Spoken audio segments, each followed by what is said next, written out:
Sometimes the stories that matter most aren't the ones with heroes and villains. They're the quiet ones about fathers and sons, about words left unspoken, about the slow fade of a man who simply stopped believing anyone would notice if he disappeared. This is a story for anyone who's ever felt invisible, for the parents who wait by the phone, for the children who mean to call but never quite get around to it, for all of us who've learned, sometimes too late, that showing up is the greatest gift we can give. It's a story about second chances, about learning that asking for help isn't weakness, it's courage. And it begins with a son who almost didn't make it in time. The smell hit Daniel first. Stale air, old food, something sour underneath, like the apartment had been holding its breath for weeks. He stood in the doorway, key still in his hand. The lock had stuck. Same as always. Same old building, same old lock. His father had been meaning to fix it for years. "Dad." His voice echoed off the walls, too loud in the silence. The television wasn't on. That was wrong. His father always had the television on game shows in the morning, news at noon, old westerns come evening, the background noise of a man living alone. But now, nothing. Daniel stepped inside. The kitchen light flickered overhead, that fluorescent buzz his father never got around to fixing. The counter was cluttered with dishes. Not like his father at all. Robert Mitchell kept a tidy home, had kept one. Anyway, back when Daniel paid attention to such things. "Dad, you here?" He moved past the counter, and then he saw the boots, work boots, brown leather, scuffed at the toes, sprawled on the linoleum, motionless. Daniel's heart slammed against his ribs. He rounded the corner and there was his father crumpled on the kitchen floor. One arm bent at an awkward angle. Face turned toward the ceiling. His chest rose and fell in shallow, uneven breaths. But that wasn't what made Daniel's knees buckle. It was the thing on his father's neck. The scarf, that wool scarf his father had been wearing for months. Even in summer. Even when Daniel teased him about it, had fallen away. And beneath it was a mass. Reddish purple, swollen to the size of a small orange. It moved faintly with each labored breath, distorting the shape of his father's throat. "Oh, Lord. Oh, mercy." Daniel's phone. Where was his phone? He patted his pockets with shaking hands. Found it. Dropped it. Picked it up again. "My father. He's on the floor. He's breathing, but there's something—" The words tumbled out wrong. "I need an ambulance. He's 68. He's not conscious. Sir." "What's the address?" The address.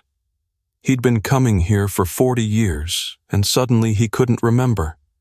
He grabbed an envelope from the counter. Read the numbers out loud. "Sir, is he breathing?" "Yes. Yes. He's breathing. But there's something on his neck. It's big. I don't know what it is. It looks like—" Daniel couldn't finish the sentence. Didn't want to name the fear. "Paramedics are on their way. Stay on the line." Daniel sank to his knees beside his father. Robert's face was slack, his skin gray. When had his father gotten so thin, the cheekbones sharp, the collar of his shirt loose around a neck that used to be thick with muscle? When had Daniel last really looked at him? He reached out, touched his father's hand. Cold, papery. The hands of a machinist who'd spent 40 years at Hendrix Manufacturing. Hands that used to grip wrenches and swing hammers now frail as old newspaper. "Dad, can you hear me? Dad, I'm here. Help is coming." No response. Just that shallow breathing. The soft pulse of that terrible growth. The siren wailed in the distance. getting closer. Daniel looked around the kitchen, seeing it now with fresh eyes. The pile of unopened mail, the calendar on the wall with almost nothing written on it, the single coffee cup in the sink, used and reused, the same cup Eleanor had bought at a church rummage sale back in '98, and on the kitchen table a shoebox. The lid sat beside it, like someone had been interrupted. Inside, Daniel could see envelopes. 3 of them. His father's handwriting, that careful print Robert used for important things, for birthday cards and tax forms. One envelope said, Daniel. One said, Marcus. The third said, whoever finds this. Whoever finds this. Daniel's stomach dropped through the floor. The sirens were loud now, right outside. He shouldn't. He knew he shouldn't. This was private. This was... He picked up the envelope with his name on it, tore it open. His hands shook so badly he could barely hold the paper steady. The letter was short, half a page in his father's neat handwriting. Danny, if you're reading this, I reckon I've finally stopped waiting. Don't know what else to say. You were busy. I get it. Work, the boy, Sarah, life. I just got tired of hearing maybe next month. A man can only sit by the phone so long. None of this is your fault. Except the part that is. Same goes for me, I suppose. Your mother would have made me go to the doctor. Would have made you come visit. She was better at all of it. I never learned how. Take care of Marcus. Tell him I love him. Tell him every day because I never told you enough. Don't feel guilty too long. That's no way to live. Dad, P.S. The fishing rods are in the storage unit. They were my father's. Take Marcus sometime. Daniel read it twice. The paper crumpled in his fist. Not on purpose. His hand just closed around it like a reflex, like grabbing for something solid while the world tilted sideways, pounding on the door. Paramedics! Daniel couldn't move. I just got tired of hearing maybe next month. How many times had he said that? 12? 24? It was never a lie. He always meant to visit, always intended to call back longer, to schedule that dinner, to bring Marcus by on a Sunday afternoon. But there was always work, always a deadline, always something more urgent than a phone call to a father who said he was fine every time Daniel asked. A man can only sit by the phone so long. The paramedics burst through the door, 2 of them, carrying equipment, their voices professional and urgent. Sir, we need you to step back. Daniel stood on numb legs, watched them assess his father. Watch them check vitals, start an IV, strap an oxygen mask over Robert's face. What's this mass on his neck? One of them asked. I don't know. Daniel's voice sounded far away. I didn't know about it. He never said anything. He's been wearing scarves for months. I thought he was just... I didn't... He stopped. What was there to say? I didn't pay attention. I didn't notice my father was dying. They lifted Robert onto a stretcher. His head lolled to the side, and for a moment Daniel saw his father as a stranger might an old man. Alone, who'd been sick long enough for something terrible to grow on his neck while nobody was watching. While Daniel was saying, maybe next month. Sir, are you coming? Daniel looked at the EMT. Young fellow. Couldn't be more than 25. Yes. He grabbed the shoebox from the table. The other letters to Marcus, to whoever finds this, were still inside. He tucked the box under his arm. I'm coming. He's in the ambulance, holding his father's cold hand. Daniel opened the letter labeled, whoever finds this, short, businesslike, like a form someone fills out at the DMV. My name is Robert James Mitchell, Born 1956 in Toledo, Ohio. Worked 40 years at Hendrix Manufacturing. Good company, good folks. Married Eleanor Bennett in 1979. She was the best thing that ever happened to me. She passed March 2021. I have one son, Daniel, and one grandson, Marcus. They're good people. Don't blame them for this. If you're reading this, I've passed on. Please call my son. His number is on the fridge. I don't have much, but what I have goes to Daniel. There's a will in the filing cabinet. Thank you for dealing with this mess. Robert Mitchell. Daniel's father had written his own obituary, had expected to die alone, unfound. Had thanked the stranger who would eventually stumble across his body. The ambulance rocked as they turned a corner. Robert's hand lay limp in Daniel's grip. When did I stop seeing you? Dad, when did you become someone I called out of obligation instead of love?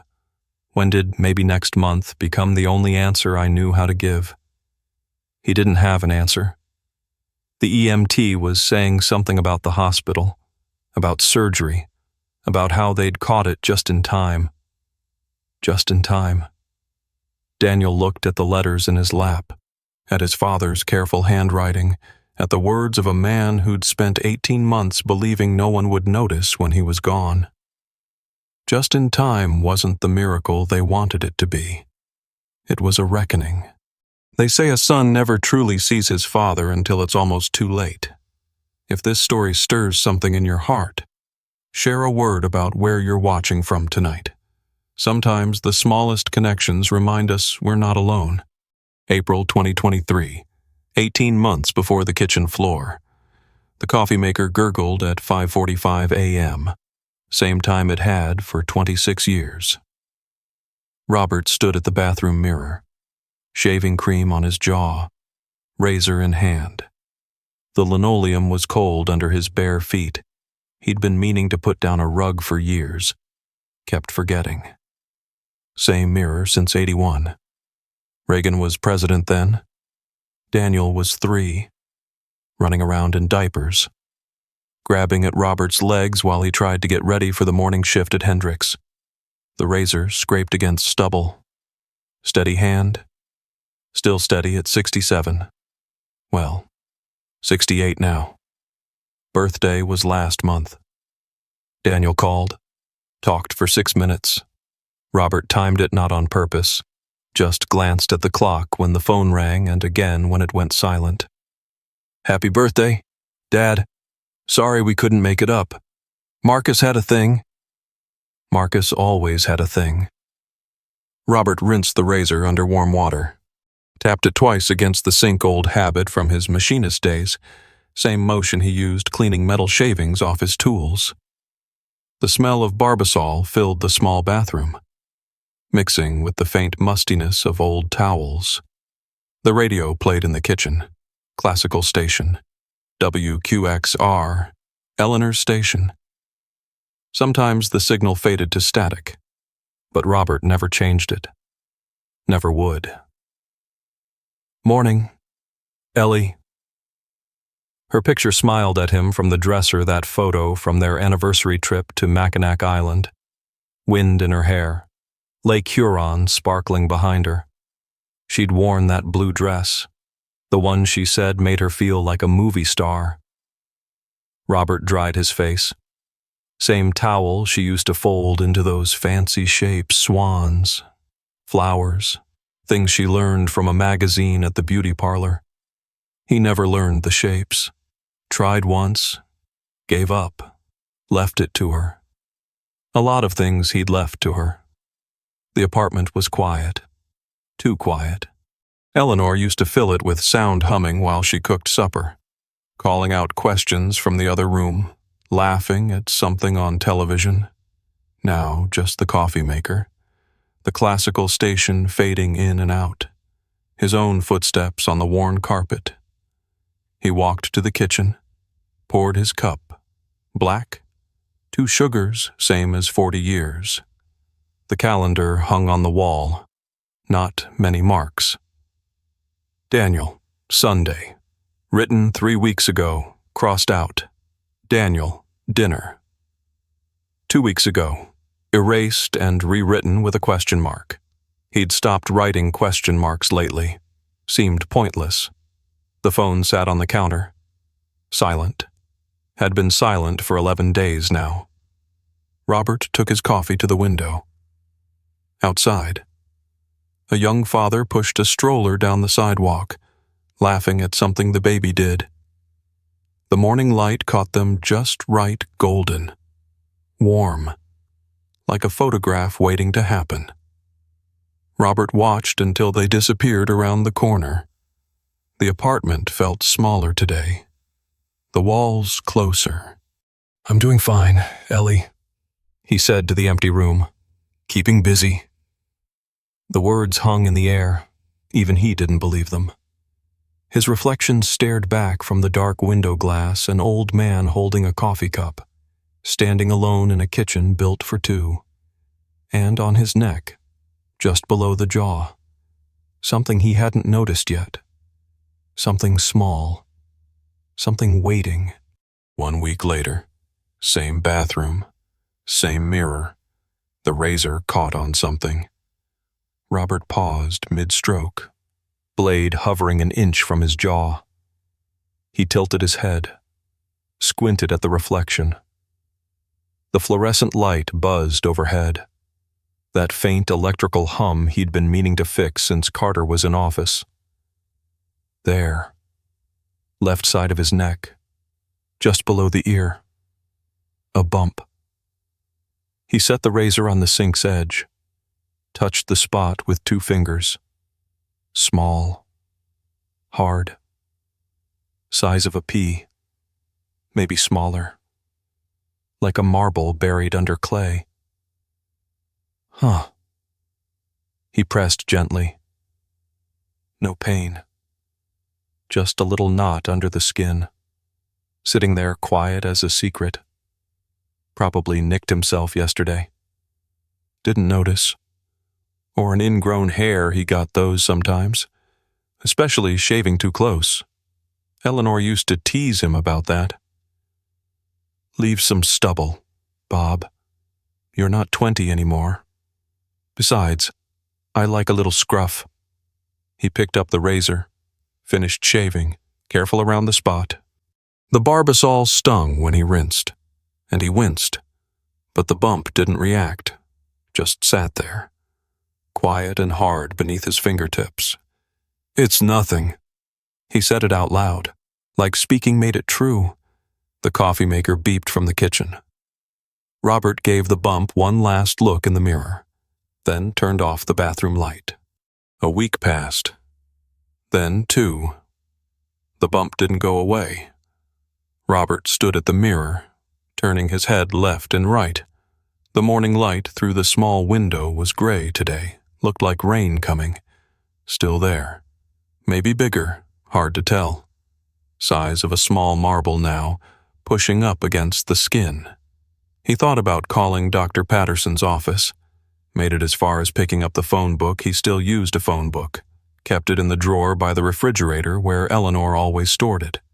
His finger found the page. Patterson, James, M. D. Family practice. What would he say? There's a bump on my neck. They'd tell him to come in. He'd sit in that waiting room with the fluorescent lights and the magazines from 3 years back and the television playing those daytime talk shows too loud. For a bump? He closed the phone book, slid it back in the drawer. Men of his generation didn't run to doctors for every little thing. His father worked the steel mills in Toledo with hands that bled every week. Never saw a physician unless bone was showing. That's just how it was. Instead, Robert opened his laptop. The thing was old. Slow, Daniel had given it to him 5 Christmases ago, tried to teach him how to use it. Eleanor was the one who figured it out. Used it for recipes and emails to her sisters. He typed lump on neck into the search bar, 1 finger at a time. Big mistake. Cancer. Lymphoma. Tumors. Thyroid nodules. Surgery. Radiation. The words swam on the screen, each one worse than the last. Photographs he wished he hadn't seen. Robert closed the laptop, pushed it to the far end of the table. That confounded internet makes everything into cancer. His father had a bump once, on his arm, right below the elbow. Worried Robert's mother half to death. Had her lighting candles at St. Stephen's every Sunday. Turned out to be nothing went away on its own. These things happen when you get older. The body does strange things. You learn to live with it. Besides, the bump didn't hurt, didn't ache, didn't do anything except sit there, small and hard and silent. Robert touched it again, rolled it under his fingers. I'll give it another month. If it's still there, I'll mention it to someone. A month. That was reasonable. The phone rang on a Tuesday evening. Robert's hand moved faster than he expected, grabbing the receiver before the second ring finished. His heart jumped full thing to get excited about. A phone call. Hello. Hey, Dad. Quick check-in. You doing okay? Daniel's voice. That familiar mix of affection and hurry, like he was already thinking about the next thing on his list. I'm fine. Same old, same old. The words came out automatic, rehearsed. He'd been saying them so long they didn't mean anything anymore. A pause on the line. Robert heard traffic in the background. Daniel was probably driving, calling from the car between one place and another, always between places. That boy. Actually, Robert said, I noticed something. Muffled noise on Daniel's end, a child's voice, high and insistent. Marcus. Hold on. Dad, what? No. Buddy. I said after supper 1 sec. More muffled talking. Robert waited. 30 seconds. A minute. He counted the ticks of the kitchen clock, that old wooden one Eleanor's mother had given them as a wedding present. Sorry about that.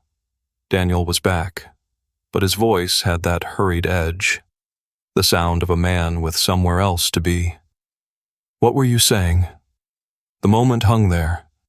Robert opened his mouth. The words were right there. I found a bump on my neck. It's been there for weeks. I'm a little worried. But he heard the rush in Daniel's voice, the impatience underneath the politeness, the same tone Eleanor used to call his business voice. Nothing important, Robert said. Just the weather's been nice. Oh, yeah. That's good. Relief in Daniel's voice now. The conversation was easy again. Hey, I gotta run, but let's catch up soon. Okay, maybe next month we can... Sure, son. Great. Love you.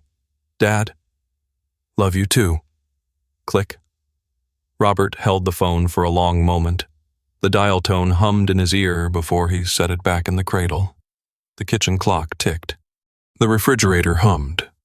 Outside, a car passed, headlights sweeping across the window and disappearing. He touched the bump on his neck.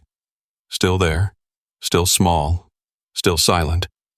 No point worrying the boy over nothing. That night, Robert sat in Eleanor's chair for the first time since she passed. The cushion still held a faint impression of her, or maybe he imagined that. The armrests were worn where her hands used to rest, the fabric smooth from years of her fingers rubbing the same spots. A faint smell of her lavender perfume still clung to the fabric. Or maybe that was imagination too. He thought about his father. Hard man. Proud man. Worked the Toledo mills for 37 years. Came home with metal shavings in his hair and grease under his fingernails. Worked with a cracked rib once, didn't mention it for 3 days.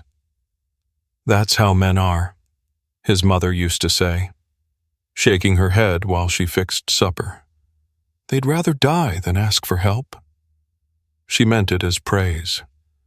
Robert always took it that way, but his father died at 62. Heart attack in the driveway, snow shovel still in his hand. February morning, cold as iron. Never saw a doctor, not once in the last decade of his life. Stubborn old fool, Robert had said at the funeral, standing by the casket in his one good suit. Now he sat in his dead wife's chair, touching a bump on his neck that probably meant nothing, thinking about a phone call with a son who was too busy to listen. "I'll mention it next time," he said to the empty room. "If it's still there." The clock ticked. The bump sat beneath his fingers. Did it pulse? Just then. Or did he imagine it? Outside. The streetlight flickered on, then off, then on again. Robert closed his eyes. He'd decide what to do in the morning. But morning came, and the bump was still there, and Daniel didn't call. And the days slid past like water down a drain, and the thing on Robert's neck kept growing. October 1923. 6 months since the bump appeared. Robert stood in the bathroom with the lights dimmed. He'd started doing that, keeping the lights low, avoiding the mirror's honest glare. But today he needed to see. He unwound the turtleneck collar from his throat, pulled it down past his chin. The thing stared back at him. Not a bump anymore. Not a marble. A mass, the size of a cherry tomato, pushing outward from beneath his jaw, stretching the skin tight and shiny, the color of a bruise that never healed, purplish red, with thin blue veins branching across the surface like cracks in old china. When he breathed, it moved. When his heart beat, it pulsed. Robert lifted the razor. His hand trembled when that started and the blade caught the edge of the growth. Blood. More than he expected. Dark red, running down his neck in a thin stream, dripping onto the white porcelain sink. The metallic smell hit his nose, sharp and wrong. He grabbed a washcloth, pressed it hard against the wound, counted to 60. The bathroom was silent except for his own breathing and the drip-drip of the faucet he'd been meaning to fix. 60 again. When he pulled the cloth away, the mass looked angry, redder than before, swollen. "Lord have mercy." He said it to no one. The words hung in the bathroom air, unanswered. That afternoon, Robert drove to the Walmart on Route 9. The October sun was bright but cold, leaves skittering across the parking lot. He walked past the men's section 3 times before stopping at the clearance rack. Turtlenecks, 3 of them black, gray, navy blue. The cashier, a young girl with braces, looked at him sideways. 62 degrees outside, sunshine bright through the store windows. "Getting ready for winter early, Mr. Mitchell?" She knew his name. Small town, small store. Everyone knew everyone. Something like that. Back home, he put one on, pulled the collar high, right up under his chin. The fabric scratched against the growth, but he ignored it. Checked the mirror. Couldn't see it now. Good enough. He stopped shaving the left side of his neck entirely. Easier that way. Less risk of nicking the thing, of seeing it, of acknowledging what his body was doing without his permission. February 2024. 4 months later. Robert reached for the top shelf in the kitchen. Campbell's soup chicken noodle. The kind Eleanor used to heat up when he was sick. Back when being sick meant someone bringing you blankets and checking your temperature. His fingers brushed the can. The world tilted. He grabbed the counter. Missed. His elbow hit the coffee pot, Eleanor's old Pyrex percolator, the one they'd gotten as a wedding gift from her Aunt Ruth. Glass shattered against the floor, brown liquid spreading across the linoleum like a stain that couldn't be stopped. Robert sat down hard on the kitchen chair. The room spun slowly, like a carousel winding down. Gray crept in from the edges of his vision. A metallic taste flooded his mouth pennies. Copper. Something wrong. He gripped the table edge. Breathed. In. Out. In. Out. His heart hammered against his ribs. Sweat beaded on his forehead, ran down his temples, dripped onto his collar. The kitchen smelled like burnt coffee and old grease and something else, fear. Maybe. His own fear. 5 minutes passed. 10. The clock ticked on the wall, steady as a heartbeat. The dizziness faded, left him wrung out, shaking, his undershirt soaked through. His hands wouldn't stop trembling against the table's edge. He should call someone. His hand moved toward the phone on the wall, stopped halfway. Who Daniel was at work. 200 miles away, buried in meetings and deadlines. What would Robert say? I got dizzy reaching for soup. 911 seemed dramatic. He didn't fall. Not really. Just got lightheaded. Happens to folks his age. Low blood sugar. That's all. Forgot to eat breakfast again. Robert made himself a sandwich. Ham and cheese on white bread, Eleanor's recipe. If you could call slapping meat between bread a recipe, ate it standing at the counter, glass crunching under his slippers with every shift of his weight. The trembling in his hands didn't stop. Getting old, he muttered. That's all it is. He cleaned up the broken percolator, threw away the pieces, each one a small goodbye to 45 years of morning coffee, mopped the floor twice to get the stain out. Didn't call anyone. March 2024. The phone rang on a Sunday evening. Dad, hey. Daniel's voice, that familiar mix of affection and hurry. So, about Thanksgiving. Thanksgiving. 8 months away. They'd been planning it since January, Robert hosting. Turkey and mashed potatoes. Eleanor's green bean casserole recipe that he'd finally mastered after 3 years of trial and error. I know it's months away, but Sarah's parents want us to come to Florida this year. They've got that new condo in Sarasota, and Marcus has never seen the ocean. And I was thinking, it's fine, son. We could do Christmas instead, maybe, or wait, really. It's fine. Robert kept his voice steady, neutral. The voice of a man who didn't need anything from anyone. Florida sounds nice. Take the boy to see the ocean. Silence on the line. Robert heard Marcus in the background, asking about something. Cartoons, probably. Daniel's muffled response. You sure? Dad, I feel bad canceling. You're not canceling. You're changing plans. Families should be together for the holidays. I'll be fine here. We'll definitely do Christmas. Okay, I promise. Christmas. Maybe. Same promise as last year. And the year before. Sure. Don't worry about it. They talked for another minute.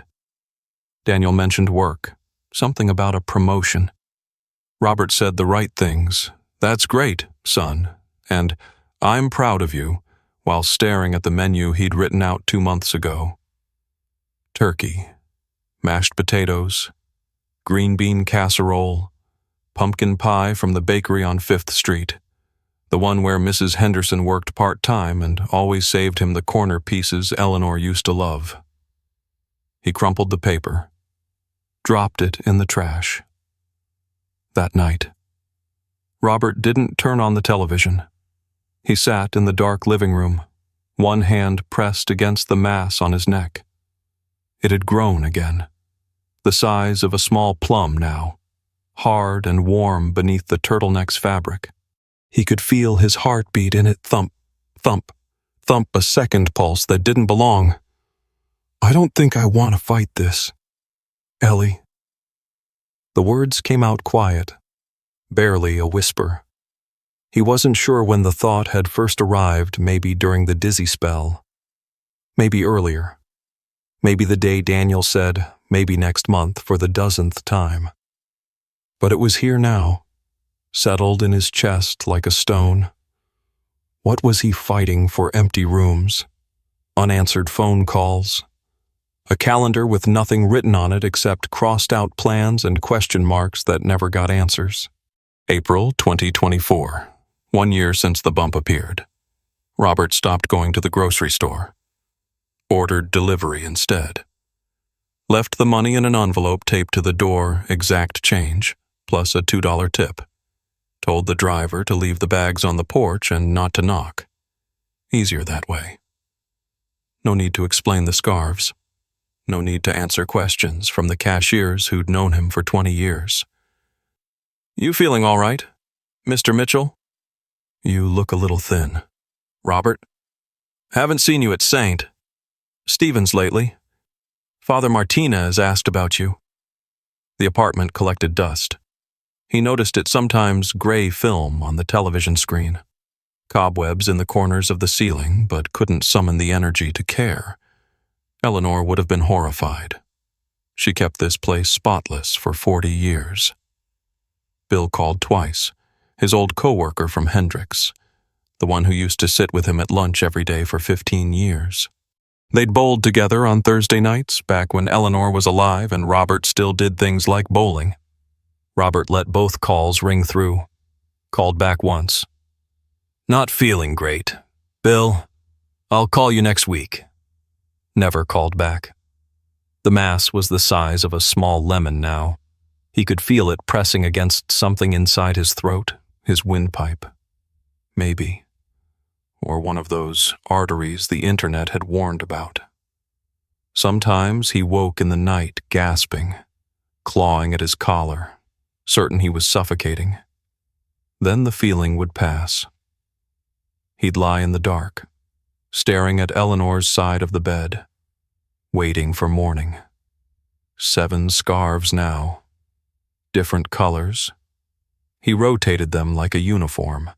Late April. Evening. The crickets had just started their summer song outside the window. Robert stood at the window. Curtains half drawn. Outside. The world carried on without him. Cars passed on their way to somewhere. Children rode bicycles in the fading light. A young couple walked their dog, laughing about something Robert couldn't hear. Their voices carrying up through the warm spring air.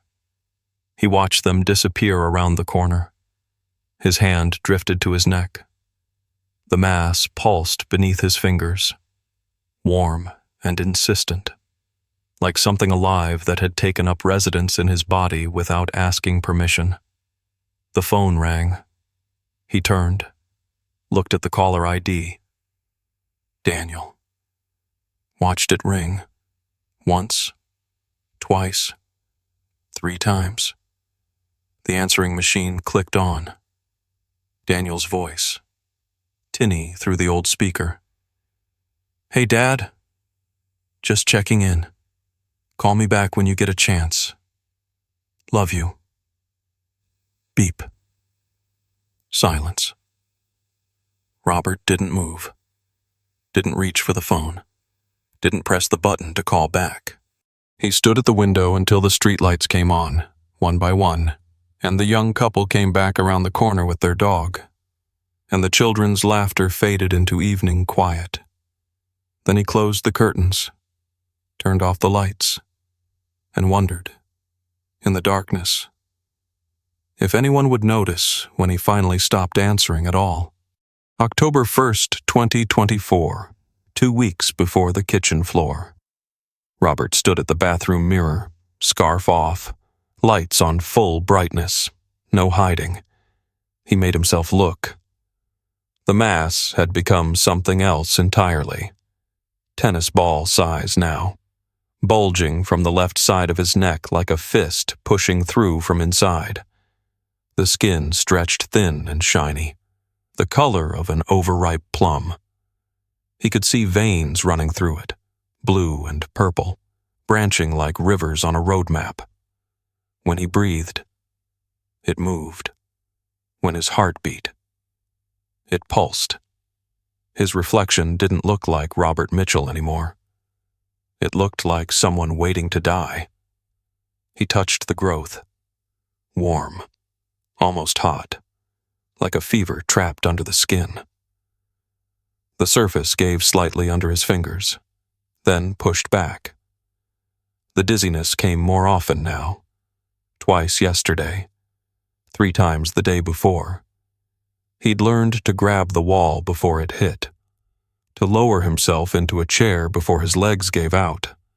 Small adaptations. The tricks of a man learning to live with something that was killing him. He could call 911. Drive himself to the emergency room. Let them cut it out. Pump him full of chemicals. Keep him breathing a few more years. But then what weeks in the hospital? Months of recovery. Bills that would eat through his savings like termites through old wood. And who would sit with him? Daniel would feel obligated. Take time off work. Drive up on weekends with that tight smile that meant he'd rather be anywhere else. No. Robert put the scarf back on. Covered the thing that was killing him. I reckon this is how it goes, Ellie. He spoke to her photograph, propped on the bathroom shelf where she used to keep her makeup, her lipsticks, her powder compact with the little mirror. A man just steps aside. Her smile didn't change. Never did. He turned off the bathroom light and walked to the kitchen. October 3rd, evening. The good stationery sat on the kitchen table. Cream-colored paper, matching envelopes. Eleanor had bought it years ago at the card shop downtown, the one run by Mrs. Kowalski for important letters. She'd said, thank you notes, condolence cards, the kind of correspondence that mattered. Robert hadn't touched it since her funeral, when he'd written 37 thank you notes for casseroles and flower arrangements and donations to the church in her name. Now he pulled out a sheet. The paper felt thick between his fingers, substantial. He picked up a pen, the good one, the cross ballpoint Daniel gave him for retirement. Started with Marcus. The easiest one. Dear Marcus, he wrote. His hand trembled slightly, but the letters came out clear enough. 40 years of filling out work orders and inventory sheets had given him steady penmanship. Your grandpa loves you very much. I'm sorry I won't be there to see you grow up. You're a good kid. Stay that way. There's fishing gear in the storage unit. It was my father's, then mine. Now it's yours. Your dad will show you how to use it, if he doesn't know. There's a book in the box, your great-grandpa's book, with notes in the margins about which lures work best in spring. Be good to your mom and dad, and remember to go outside and play sometimes. Lord knows there's too many screens these days. Love, Grandpa. He read it over, simple. An 8-year-old wouldn't need fancy words, wouldn't understand them anyway. Would probably forget his grandfather's face within a year or two. The way children do. Robert folded the paper, slid it into an envelope, wrote Marcus on the front in his careful print. One down. The second letter came easier. My name is Robert James Mitchell, born 1956 in Toledo, Ohio. Worked 40 years at Hendricks Manufacturing Good Company. Good folks. Made parts for Ford transmissions mostly, some GM work in the later years. Married Eleanor Bennett in 1979. She was the best thing that ever happened to me. She passed March 2021. I have one son, Daniel, and one grandson, Marcus. They're good people. Don't blame them for this. If you're reading this, I've passed on. Please call my son. His number is on the fridge, written on the notepad with the rooster on top. I don't have much, but what I have goes to Daniel. There's a will in the filing cabinet. Second drawer, manila folder marked important. Thank you for dealing with this mess. I'm sorry for the trouble. Robert Mitchell. He labeled this one, "Whoever finds this," because someone would have to find him. Eventually, the mail would pile up on the porch. The delivery driver would notice the envelope still taped to the door. A neighbor might smell something through the walls, the way old Mrs. Peterson had when her husband Frank passed in his sleep 3 summers back. Robert pushed that thought away, focused on the paper in front of him. 2 down, 1 to go. October 12th, 2 days before the end. The letter to Daniel sat unfinished on the table for 9 days. Robert had started it 4 times, crumpled 3 attempts into balls and dropped them in the wastebasket by the refrigerator. The words kept coming out wrong, too angry, too sad, too much like begging for something he didn't know how to name. Tonight, he tried again. The apartment was dark except for the kitchen light. That single bulb in the ceiling fixture Eleanor had picked out at Sears in 1982. The mass on his neck throbbed with each heartbeat. He'd stopped eating, much swallowing hurt now, the growth pressing against something important, so supper was half a can of soup gone cold on the counter. He picked up the pen. Danny. Not Daniel. Danny. The name he'd used when the boy was small, before work and distance and silence turned them into strangers who shared blood and little else. If you're reading this, I reckon I finally stopped waiting. Don't know what else to say. You were busy. I get it. Work, the boy, Sarah, life. I just got tired of hearing, maybe next month. A man can only sit by the phone so long. Robert paused, read the words back. They sounded bitter, even to him. He didn't want bitter. But they were also true. And a man's last letter ought to be true. He kept writing. None of this is your fault, except the part that is. Same goes for me, I suppose. Your mother would have made me go to the doctor. Would have made you come visit. She was better at all of it. I never learned how. Take care of Marcus. Tell him I love him. Tell him every day because I never told you enough. Don't feel guilty too long. That's no way to live. Dad, P.S. The fishing rods are in the storage unit. They were my father's. Take Marcus sometime. Teach him to bait a hook. That's something worth knowing. He folded the letter, put it in an envelope, wrote Daniel on the front. His hand shook as he placed all 3 envelopes in a shoebox, the same box that used to hold Eleanor's recipe cards. Back when she was alive and the kitchen smelled like bread and pot roast and the apartment felt like home. Robert set the box on the kitchen table. Didn't seal the envelopes.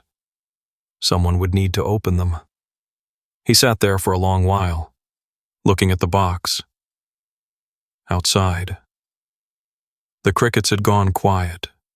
The streetlight flickered through the kitchen window. Lord, he said quietly. The first prayer he'd spoken in months. I don't know if you're listening. I reckon you've got more important folks to tend to. But if it's not too much trouble, let it be quick. And let the boy know I didn't blame him. Not really. The silence that followed wasn't an answer. But it wasn't nothing either. October 13th. Night. Soup from a can. Campbell's chicken noodle. The smell of it filled the kitchen. That familiar salt and celery scent that used to mean comfort. Robert ate 3 spoonfuls standing at the counter, then gave up. His throat wouldn't cooperate. The mass pressed inward now, a constant pressure. He washed the spoon, left the can on the counter, walked to the bedroom. 7:30 p.m. Early, even for him. The last light of day came orange through the window, painting stripes across the worn carpet.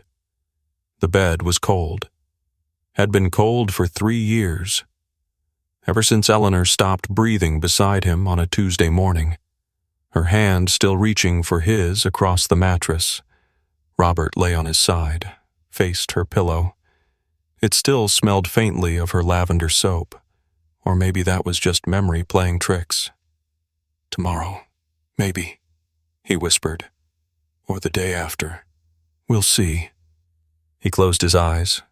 The mass pulsed against his neck. His breath came shallow, careful. Each inhale a negotiation with the thing that was killing him.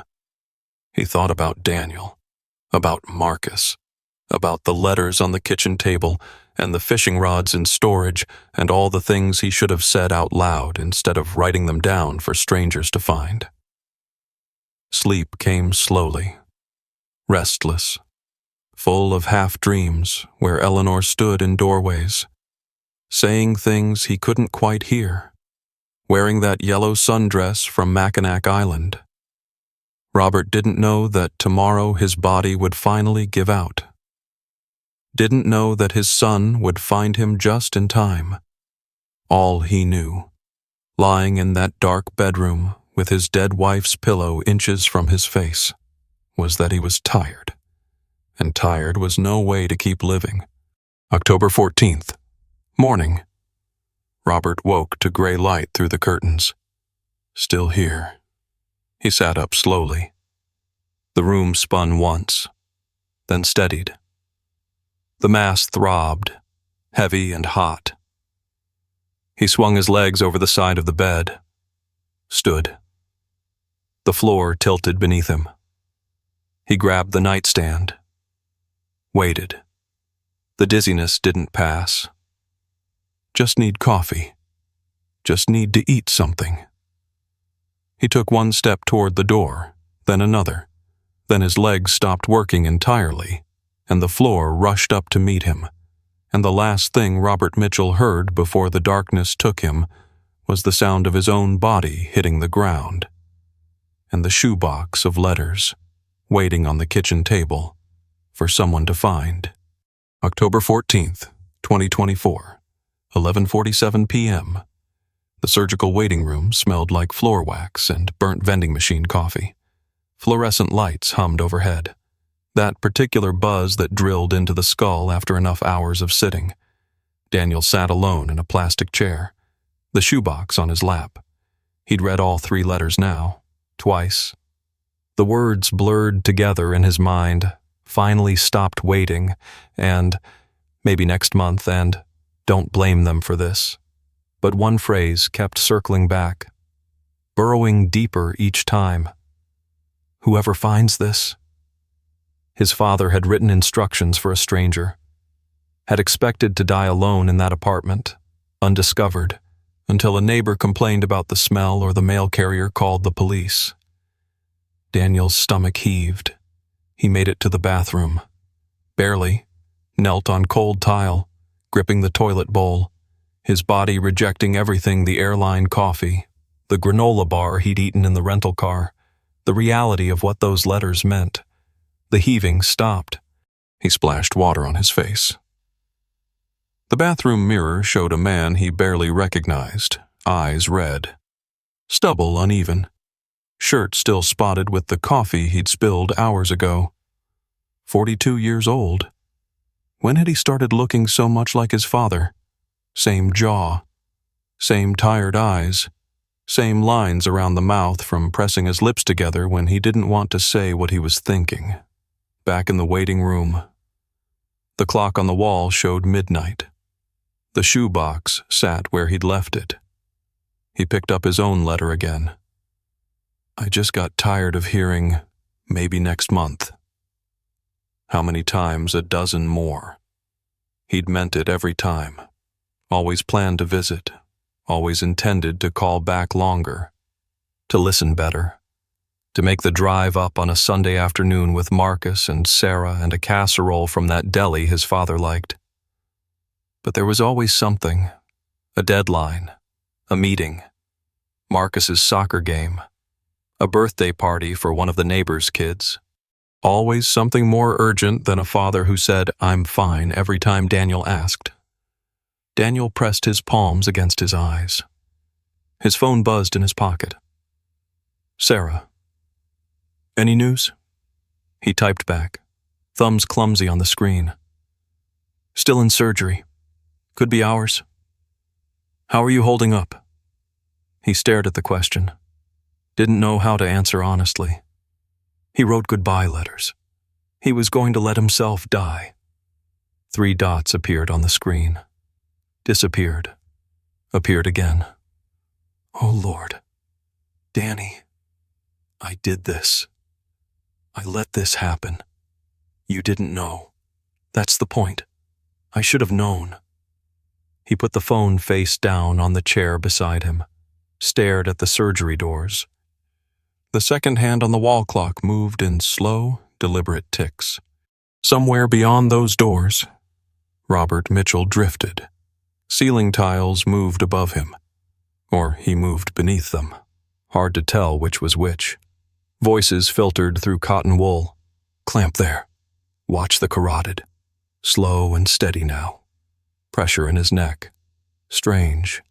Like someone rearranging furniture inside his throat, moving things that had been sitting in the wrong place for too long. Is this it? The thought came without fear. Just curiosity. Detached. The way you might wonder about weather in a city you'd never visit. Then a face. Eleanor, standing in the corner of the room, wearing that yellow sundress from their honeymoon, wind in her hair. Even though there was no wind here. Lake Huron sparkling behind her, even though they were nowhere near water. She looked the way she had at 32, before the gray in her hair, before the reading glasses, before the heart attack took her on a Tuesday morning in March. Not yet. Bob. He tried to speak. His mouth wouldn't work. The anesthesia held him like a warm blanket, heavy and suffocating. Danny needs you. You're not finished yet. She smiled that smile he'd fallen in love with 50 years ago at the Toledo County Fair, the one that made him feel like the luckiest man in Ohio. Then the anesthesia pulled him back under, and Eleanor faded like morning fog, and there was nothing but darkness and the distant beep of machines and the hands of strangers inside his neck. Later minutes or hours. Impossible to say something changed. The pressure eased, like a belt loosened after a big meal, like a window opened in a room that had been sealed too long. Robert breathed. Actually, breathed. Deep and full. His lungs expanding without resistance for the first time in months. Something had been removed. Not just the tumor. Something else, too. Something he couldn't name. He slept without dreaming. 3:12 a.m. The surgery doors swung open. Daniel stood so fast his coffee hit the floor, the third cup he'd bought from the vending machine, mostly for something to do with his hands. Brown liquid spread across the linoleum, but he didn't notice. Didn't care. His eyes locked on the woman in surgical scrubs walking toward him. Dr. Sharma. Indian woman, mid-40s. Kind face beneath the exhaustion. She'd introduced herself hours ago, explained the procedure, used words like paraganglioma and carotid compression that Daniel had immediately forgotten. Mr. Mitchell. That's me. His voice came out rough. How is he? Is he? Your father is stable. The surgery was successful. Daniel's knees went soft. He grabbed the chair back to steady himself. The tumor was benign, thankfully, but very large, one of the biggest I've seen in my 20 years of practice. Dr. Sharma consulted her clipboard. It was compressing his carotid artery significantly. Another day or two and he might have had a stroke. Or worse. How long? Daniel's voice cracked on the second word. How long was it growing? Based on the size and vascularity, I'd estimate at least 18 months. possibly longer. 18 months, a year and a half. His father had been growing that thing on his neck for a year and a half, wearing scarves in summer, avoiding mirrors, writing goodbye letters, and Daniel hadn't noticed, hadn't looked, hadn't asked the right questions or stayed on the phone long enough to hear what his father wasn't saying. He never told anyone. Daniel's hand moved to his mouth. I didn't know. I didn't. Men of his generation often don't. Dr. Sharma's voice softened. She'd had this conversation before, with other sons, other daughters. They don't want to be a burden. They wait until waiting isn't an option anymore. A burden. His father had thought he was a burden. The EMTs mentioned letters. Dr. Sharma continued. Goodbye letters. Is that correct? Daniel couldn't speak, just nodded. He's going to be okay. Mr. Mitchell, physically. At least. She paused, choosing her words carefully. The rest, the emotional recovery. The rebuilding that's going to take time. That's going to be your territory. She touched his arm once. Quick. Professional, but kind. The touch of someone who'd seen grief before and knew better than to offer empty comfort. Then she walked back through the surgery doors. And Daniel was alone again with the shoebox and the spilled coffee and the weight of everything he hadn't done. 3:30 a.m. Daniel called Sarah. He's okay. His voice cracked on the second word. He's going to be okay. Thank the Lord. Relief flooded through the phone, warm and real. Danny, are you? I haven't been much of a son. Don't. No, let me say it. Daniel pressed his free hand against his forehead. The fluorescent lights hummed above him like a headache. I stopped showing up. I told myself he wanted space, that he was fine, that he'd call if he needed something. He paused, swallowed. But he was dying. Sarah, he was dying alone in that apartment, writing letters to strangers because he didn't think I'd come in time. Silence on the line. Sarah didn't argue, didn't offer false comfort. That was one of the things he loved about her. She knew when to let a man sit with the truth. I'm done with maybe next month, Daniel said finally. I don't know what it looks like yet, but I'm done. All right, all right, that's it. What do you want me to say, Danny? Her voice was steady. You're right, so fix it. He almost laughed. That was Sarah, no coddling, no soft edges. Just truth. I love you, he said. I love you too. Now go see your dad when they let you. Marcus and I will handle things here. He hung up, looked at the surgery doors, then down at the shoebox in his lap. His father's careful handwriting on those envelopes. The letters meant for strangers, for a grandson who might forget him, for a son who'd stopped showing up. I'm sorry. Dad, Daniel whispered to the empty room. No one heard him, but he meant it.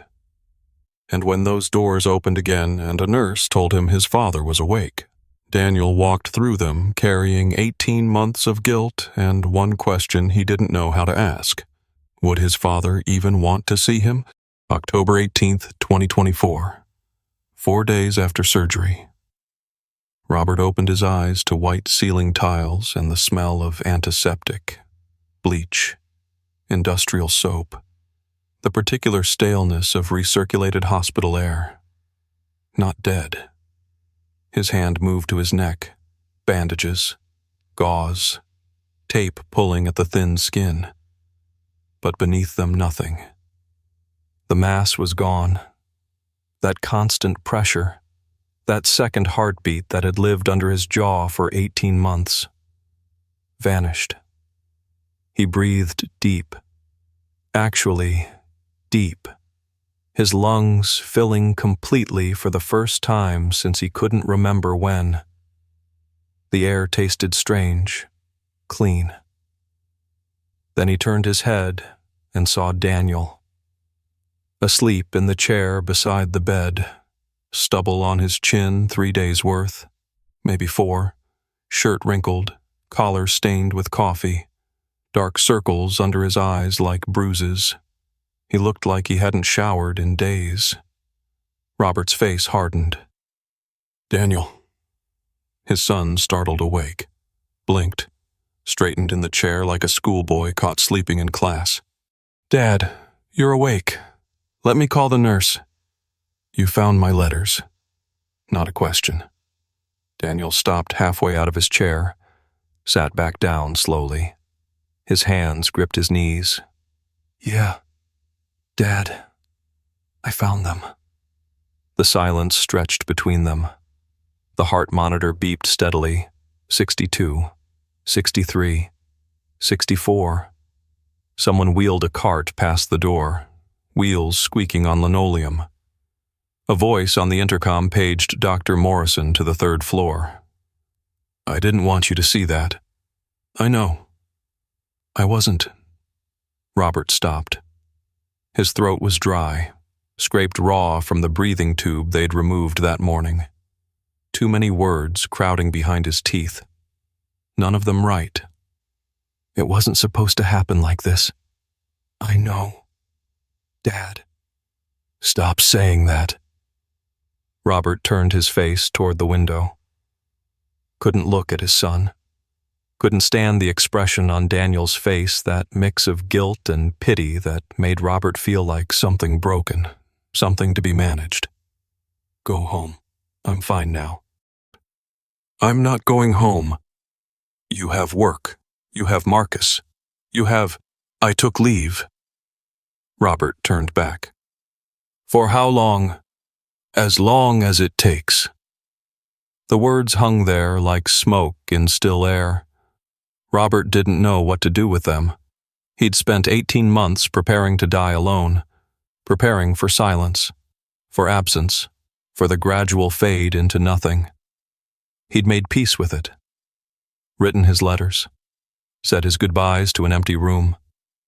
He hadn't prepared for this, for his son sitting beside his hospital bed, unshaven and unwashed, refusing to leave. The letters, Robert said. You read all of them. Every word. Then you know. Robert's voice came out rough, scraped. An old man's voice, weaker than he wanted it to be. You know what I think, what I thought, about you, about everything. Daniel's jaw tightened. The muscle jumped in his cheek. I know you gave up. I didn't give up. I just stopped. Robert's hand clenched the blanket, the thin hospital fabric bunching in his fist. I stopped believing anyone would notice. The words landed like a slap across a quiet room. Daniel flinched, looked away. When he spoke, his voice was barely above a whisper. I noticed. Dad, I'm here. Now. You're here now. Robert couldn't stop the bitterness.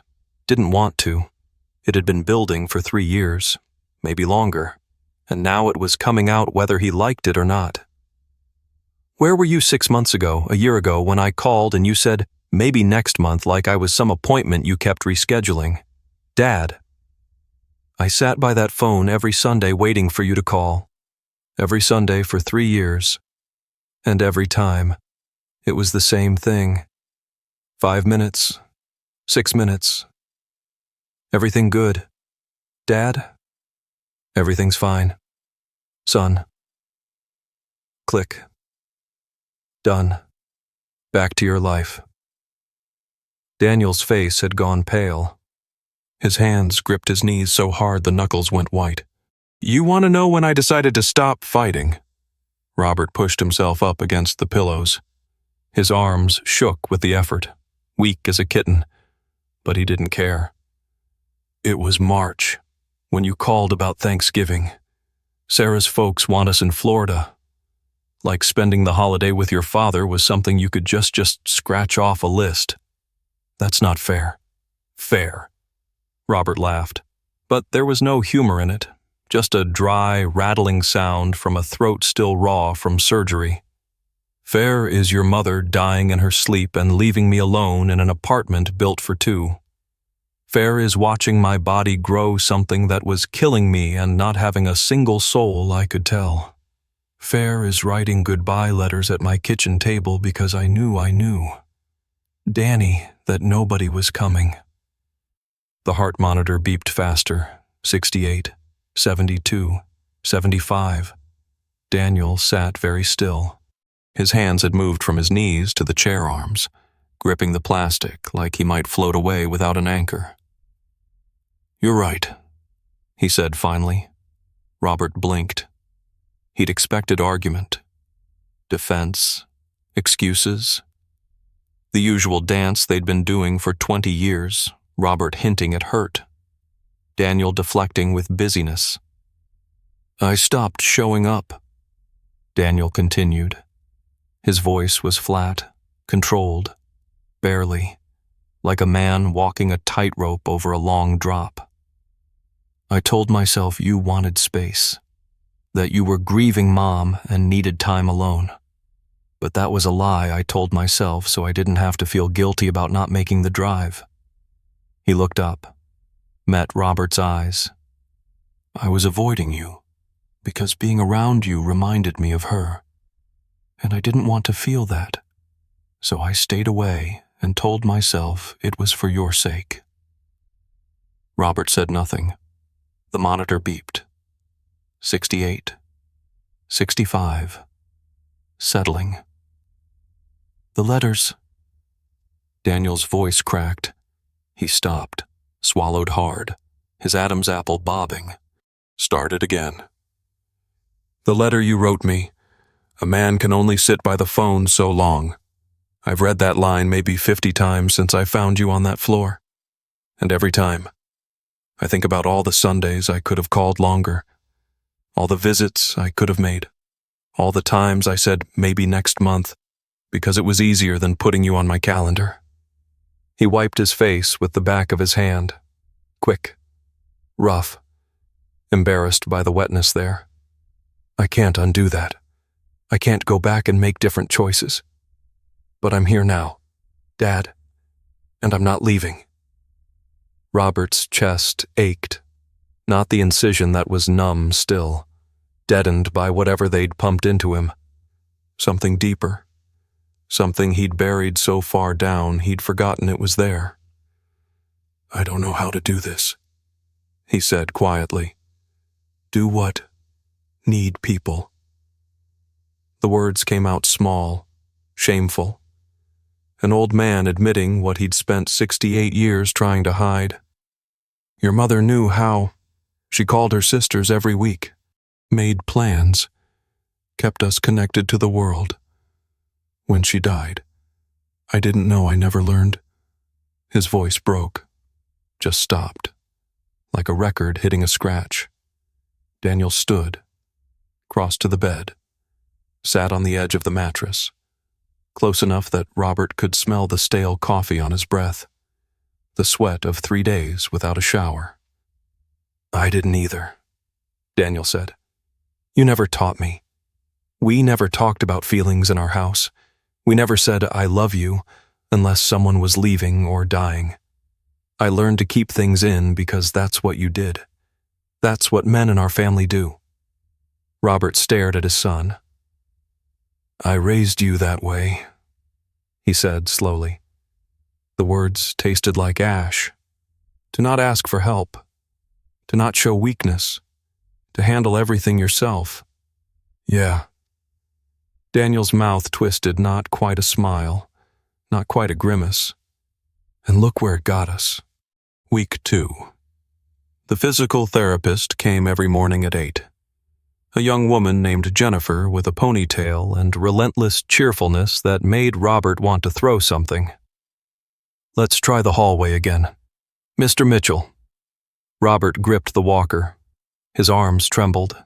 His legs felt like rubber, no, worse than rubber, like something that had forgotten what legs were supposed to do.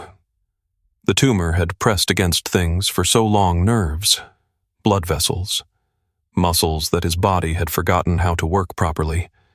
Balance was gone. Strength was a memory. The simple act of walking 10 feet required more concentration than anything he'd done in 40 years at Hendrix. Daniel stood nearby, watching, arms folded, face carefully neutral. "I can do it myself," Robert muttered. "I know you can." Robert took 1 step, 2. His right knee buckled without warning, folding like a card table. Daniel caught him before he hit the floor. One arm under Robert's elbow, the other around his back, holding him up with an ease that made Robert's face burn. "Let me help, Dad. I said I can. I know what you said." Daniel's arm stayed firm, steady. "And I'm still here, so either you lean on me, or we both stand in this hallway all day like a couple of fools." Robert looked at his son, 42 years old. Stubble turning gray at the edges now. Dark circles still under his eyes. Still here. 2 weeks and still here. He leaned. They walked the hallway together. Slow. Shuffling. Robert's hospital gown flapping open in the back. His pale legs exposed to anyone who passed. The indignity of needing his own son to keep him upright. But he walked. Week 2. Friday afternoon. Sarah brought Marcus. The boy came through the door like a small tornado. All motion and noise and questions. "Grandpa, you're awake. Dad said you had a bump on your neck and the doctors cut it out. Can I see the scar? Is it gross? Tommy at school had his appendix out and the scar was this big." He held his fingers 6 inches apart. "Is yours bigger?" Robert stared at his grandson, 8 years old, gap-toothed grin, bouncing on his heels like the floor was made of springs. "Hello to you too." Sorry. Hi, Grandpa." Marcus didn't stop bouncing. "Now can I see?" Robert almost smiled. The kid had no filter. Never did. "Maybe later. When the bandages come off." Marcus climbed onto the bed without asking. Sarah started to intervene, reaching for his arm. "Let him," Robert said. The boy settled against his grandfather's side. Warm. Solid. Smelling like playground dirt and grape juice and whatever soap Sarah used for his hair. "Dad said you were sick for a long time and didn't tell anyone." Robert's throat tightened. He swallowed against it. "That's true. How come I didn't want to bother anyone?" Marcus scrunched his face up, deep frown, wrinkled forehead. The expression of a child working through a problem that didn't make sense.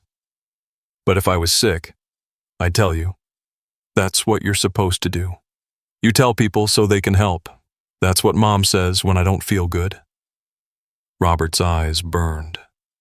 He blinked, looked at the ceiling. "Your mom's a smart lady." "I know." No modesty, just fact. "So how come you didn't tell?" "Because I thought nobody would come." Robert wanted to say, "Because I'd stopped believing anyone cared enough to drop what they were doing and show up. Because I didn't think I was worth the trouble." But he couldn't say that to an 8-year-old. "Grandpas make mistakes too, Marcus." "Oh." Marcus considered this for a moment. "Okay, but don't do it again. I want you to come to my baseball game. Dad says you were good at baseball when you were young." Robert looked at Daniel, standing by the door with his arms folded. "That was a long time ago, kiddo. So you can still watch. You're allowed to cheer even if you're old." Robert laughed. It hurt his neck where the incision pulled. "Worth it." Before leaving, Marcus leaned close, whispered in Robert's ear, his breath warm and slightly sticky. "Don't disappear again. Okay. Grandpa, I need someone to teach me fishing. Dad doesn't know how. I'll try, son. Promise." Robert held out his pinky. Old gesture. Used to do it with Daniel when the boy was small, back when promises meant something simple. "Promise?" Marcus hooked his small finger around his grandfather's gnarled one, grinned, bounced off the bed and out the door, already asking Sarah about the vending machine and whether they had those orange crackers he liked. Robert lay back against the pillows, exhausted. The brief visit had taken more out of him than he expected. Daniel still stood in the doorway, watching. "He's something else," Robert said. "Yeah." Daniel's voice was thick. "He is." Silence. The monitor beeped. The afternoon light shifted through the window, painting stripes across the blanket. "The baseball thing," Robert said. "Were you any good?" "No. You know I wasn't. I quit after one season." "I remember." Robert picked at the blanket's edge. "I was hard on you about it. You wanted me to be tougher than I was. I wanted you to be like me." Robert met his son's eyes. "That was wrong. I reckon I've been wrong about a lot of things." Daniel didn't respond. Just stood there, arms folded, face unreadable. The machines beeped. The afternoon light faded toward evening. "I don't know how to do this," Robert said again. "Do what?" "Start over. Let you help. Be someone who needs people." He shook his head slowly. "I'm 68 years old. Your grandfather was dead at 62. I never figured I'd have to learn new tricks at this age." "So learn anyway." Robert looked at his son, really looked past the stubble and the tired eyes and the coffee-stained shirt. Daniel wasn't a boy anymore. Wasn't the teenager Robert had pushed too hard or the young man who'd pulled away to build his own life. He was a grown man now, flawed, guilty, trying, like his father. "You keep showing up," Robert said slowly. "And I'll keep trying." Deal. Not a handshake, not a hug. That wasn't who they were. Not yet. Maybe not ever. But Daniel crossed the room and sat in the chair beside the bed, and neither of them looked away this time. And Robert thought, for the first time in 3 years, maybe that's enough. Maybe that's how it starts. November 15th, 2024. 1 month after surgery. Daniel drove Robert home on a Saturday morning. November sun filtered through the windshield, weak but steady. The heater hummed, pushing warm air against Robert's ankles. Robert watched the familiar streets pass through the passenger window. The hardware store where he'd bought tools for 40 years still had the same faded awning.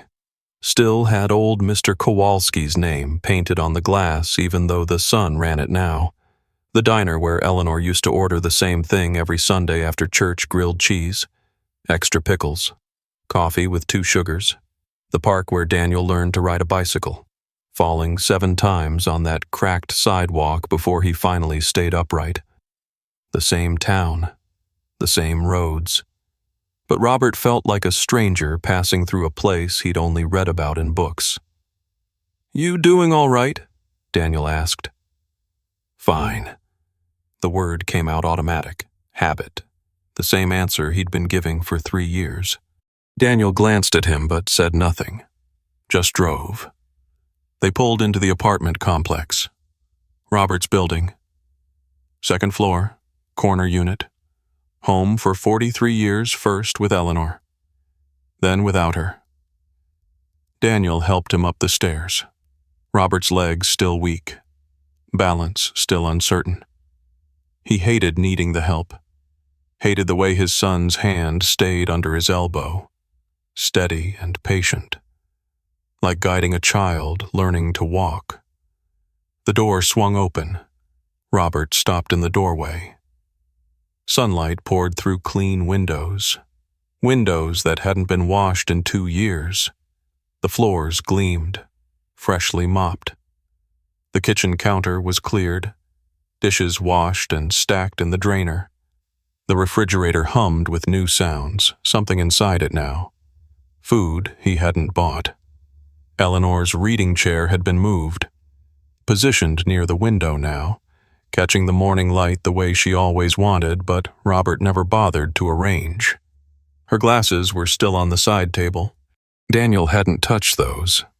Robert stood in the doorway. His throat worked, but no words came. "What did you? Sarah and I came over last weekend. Cleaned up." Daniel shifted behind him, uncertain. "Hope that's all right. This isn't you shouldn't have to." "Dad, it's done. Let it be done." Robert walked through slowly. His fingers brushed the counter clean now. No sticky rings from coffee cups. The door frame. The back of Eleanor's chair. The fabric soft under his palm. Same apartment, but different. Lighter somehow. Like someone had opened a window in a room that had been sealed for too long. He stopped at the spare bedroom door, pushed it open. Toys on the floor, a plastic dinosaur, some building blocks, a stuffed bear missing one eye, children's books on the nightstand, a sleeping bag rolled up in the corner, blue with rocket ships on it. "For Marcus," Daniel said from behind him. "When he stays over, if you want." Robert sat down on the small bed.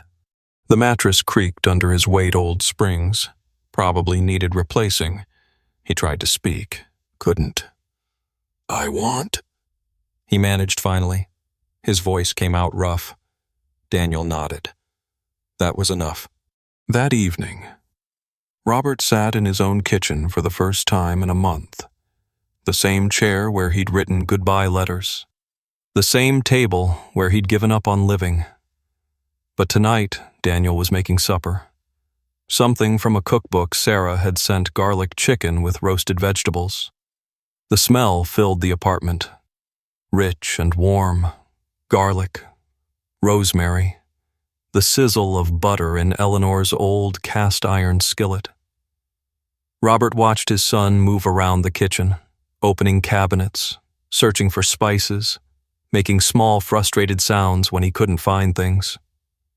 "Second drawer," Robert said. "Left of the sink." "What?" "The garlic press. That's where your mother kept it. Same place for 35 years. Daniel found it, held it up. "You know where everything is in this kitchen. 43 years in the same place? A man learns?" Silence. The garlic sizzled in the pan.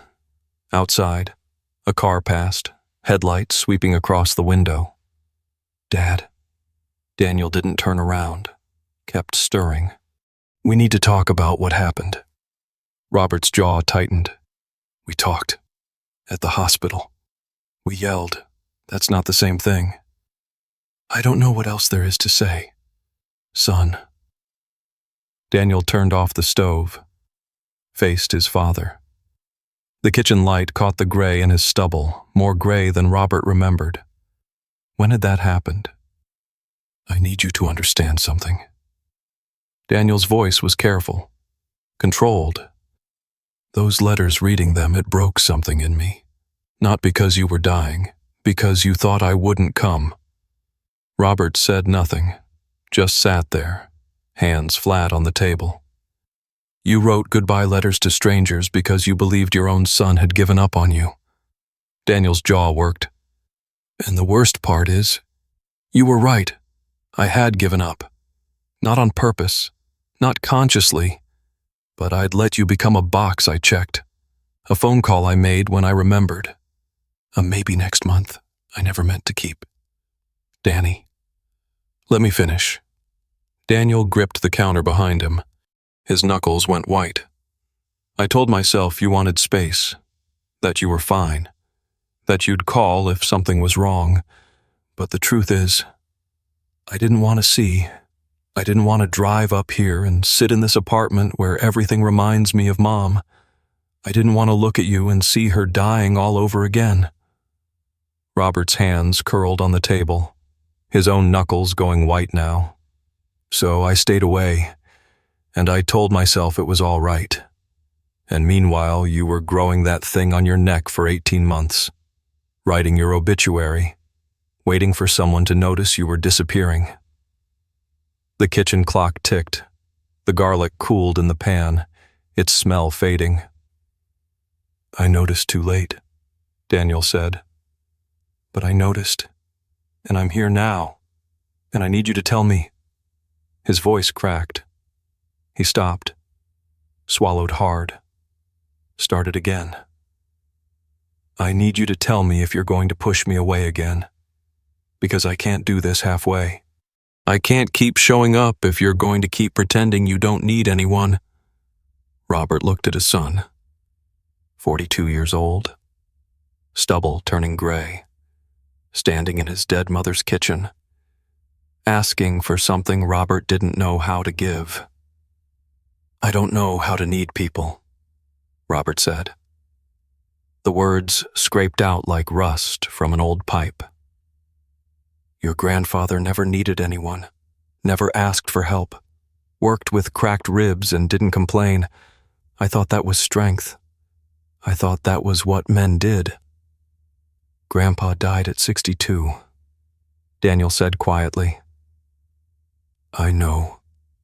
Robert's voice broke on the second word. "I know he did, and I swore I wouldn't be like him. Stubborn old fool, dying in his driveway because he was too proud to see a doctor. But look at me, 68 years old, writing goodbye letters in my kitchen because I didn't know how to pick up the phone and say, 'I need help.'"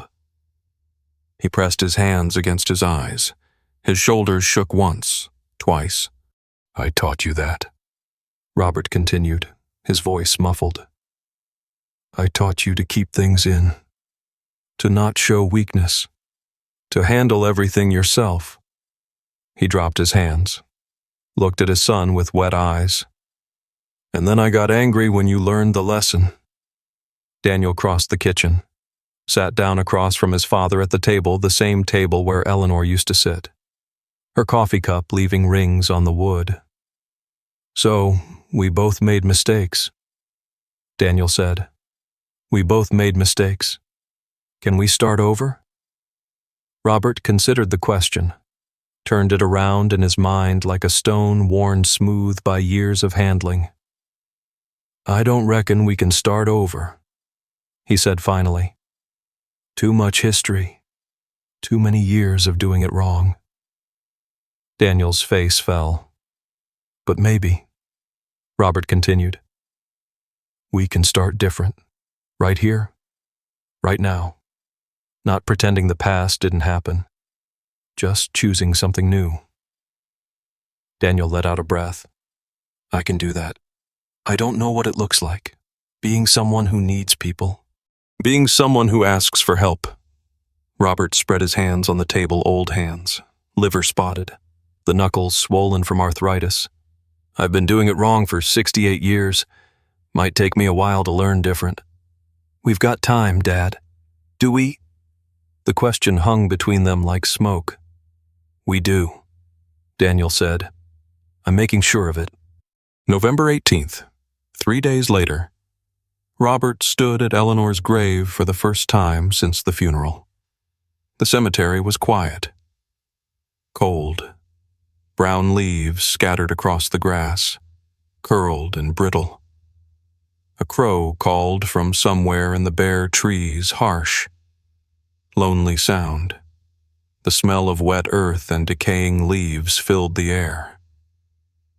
Daniel stood beside him, not touching, just present. Eleanor Ann Mitchell, 1955 to 2021. Beloved wife and mother.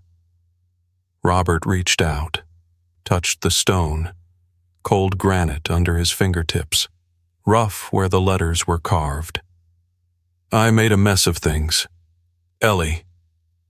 The wind rustled through the bare branches. No answer.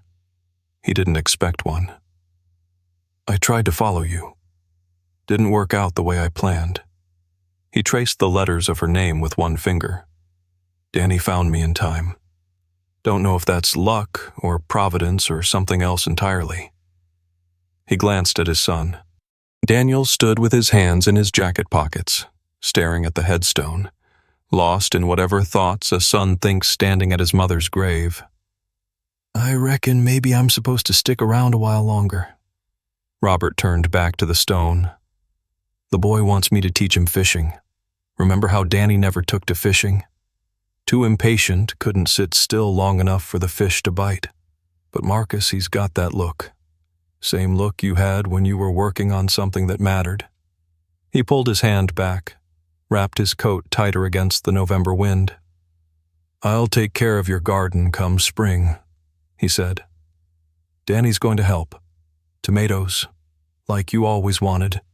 I know I never got around to it before. Figure it's about time. Daniel looked up. Wait, I'm doing what now?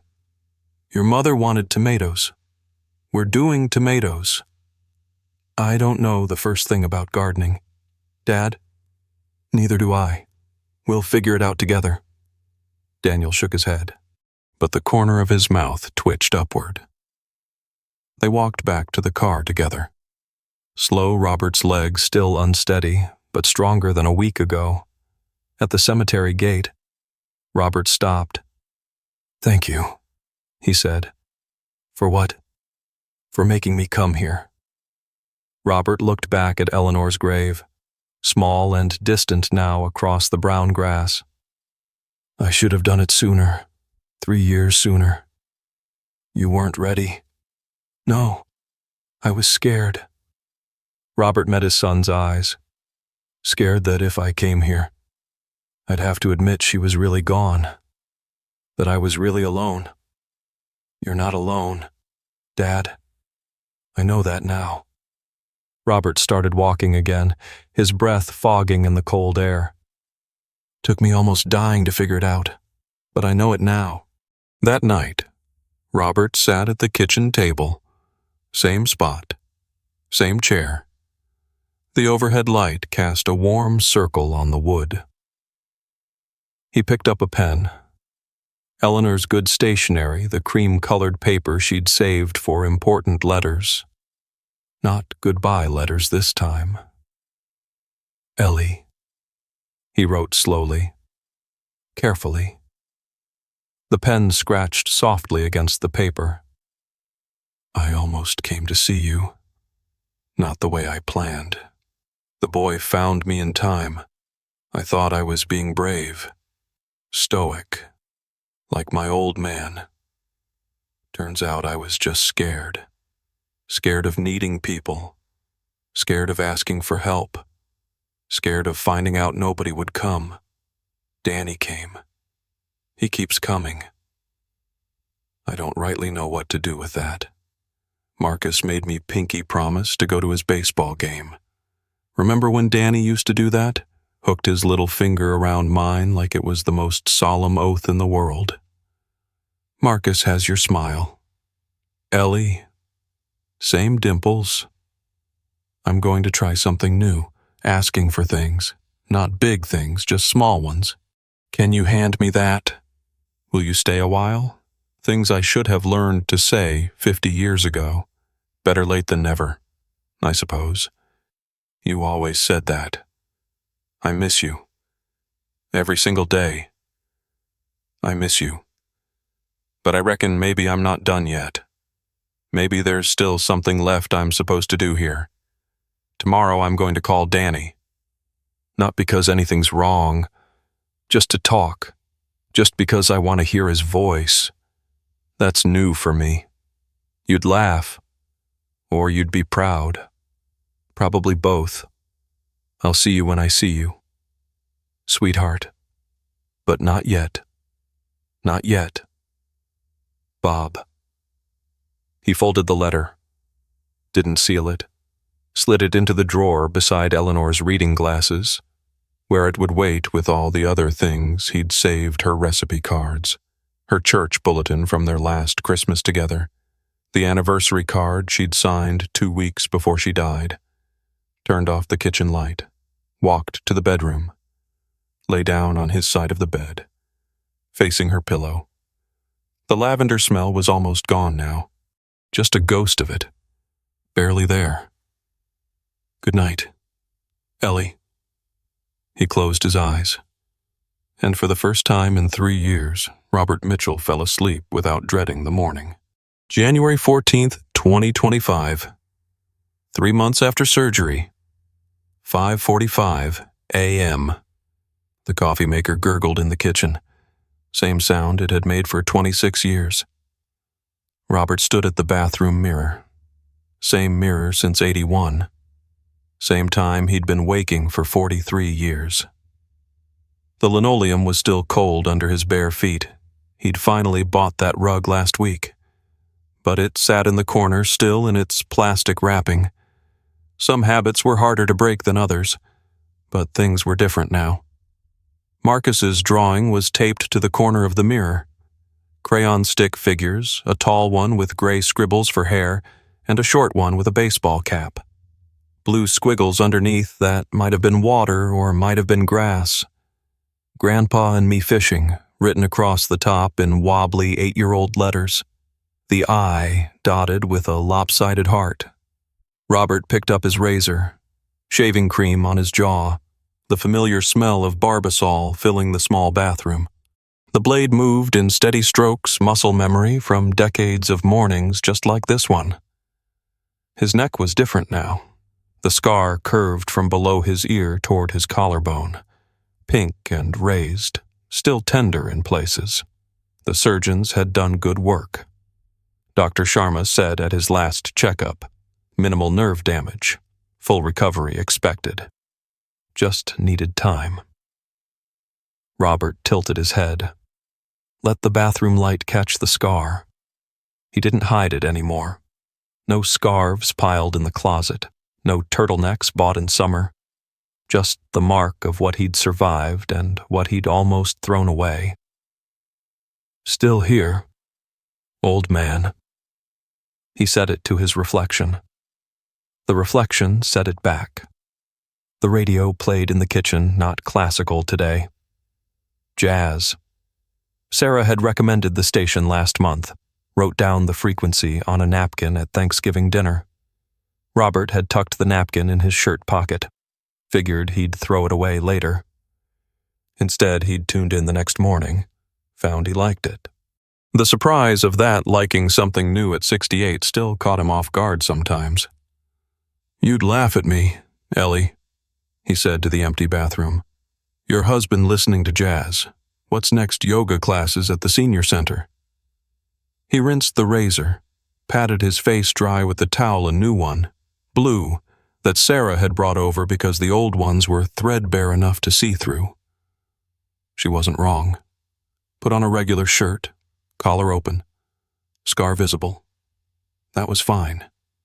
It was a reminder, not of what almost killed him, but of what he'd almost let happen while the people who loved him waited for a phone call that never came. The apartment looked different these days.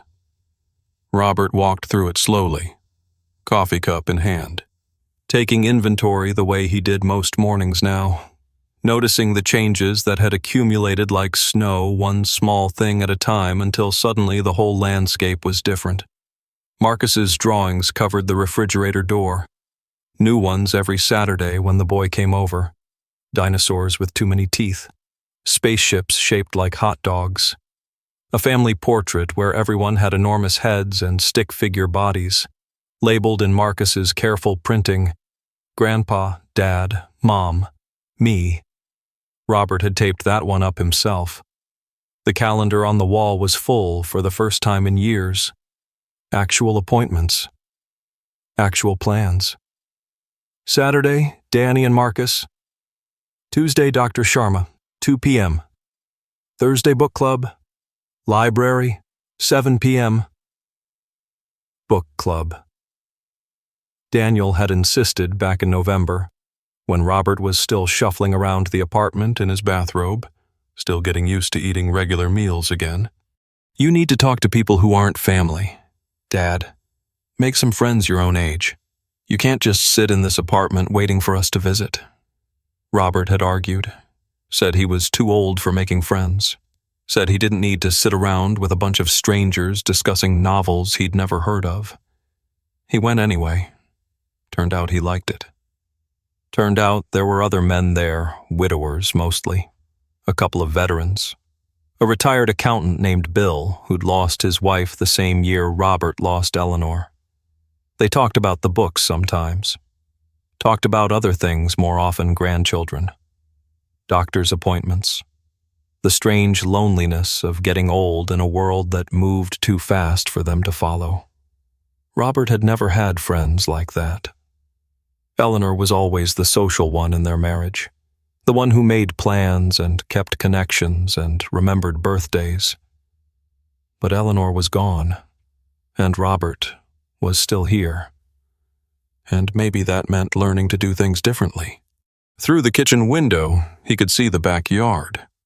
Brown and bare now, winter dead.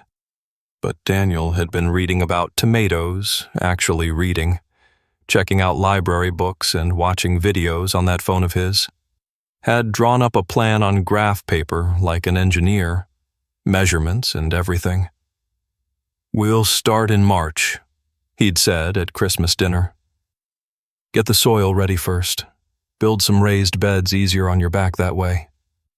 "I don't know anything about growing tomatoes, son." "Neither do I. We'll figure it out together." Robert sipped his coffee, watched the empty garden through the window. They'd figure it out together. The letter sat in Robert's shirt pocket, folded into quarters. He'd written it last night, taken 3 tries to get the words right, not too much, not too little, just what needed saying. Not a goodbye letter this time. Something different. "Danny, this isn't a goodbye. I'm out of that business for good. Just wanted to say some things. Easier for me to write than talk, you know how I am. Your mother was the one who could say things straight out. I always needed paper and time. Thank you for not giving up on me when I'd given up on myself. You had every right to walk away after what I put you through. You didn't. That means something. Thank you for bringing Marcus over every Saturday. That boy doesn't let me get away with a single thing. Reminds me of your mother that way, same stubborn streak, same way of asking questions I don't want to answer. I'm sorry for the years I spent disappearing. Sorry for teaching you that men don't talk about what's hurting them. That was wrong. I learned it from my father, same as he learned it from his. But that chain's gotta stop somewhere. I love you. Should have said it more when you were growing up. Should have said it more these past 3 years. I'm saying it now, and I'll keep saying it while I've got breath to say it. See you Saturday. Dad. P.S. I looked up some things about tomatoes. They need full sun and good drainage. That back corner where your mother wanted them won't work too much shade from the oak tree. We'll have to clear that spot by the fence instead. Not poetry, not fancy. Robert had never been good at fancy. Just truth. The kind he'd spent 68 years avoiding. 10:00 a.m. The doorbell rang. Robert set down his coffee cup. Walked to the door without hesitation, that was new too. Opening doors without dreading who might be on the other side. Marcus exploded through first, a blur of winter coat and untied sneakers. Grandpa, guess what I made the team coach called last night? I'm playing shortstop because I'm fast. First game is in March. You have to come, you promised. Remember, you pinky promised. I remember, son. That's like 2 months. Can you wait 2 months?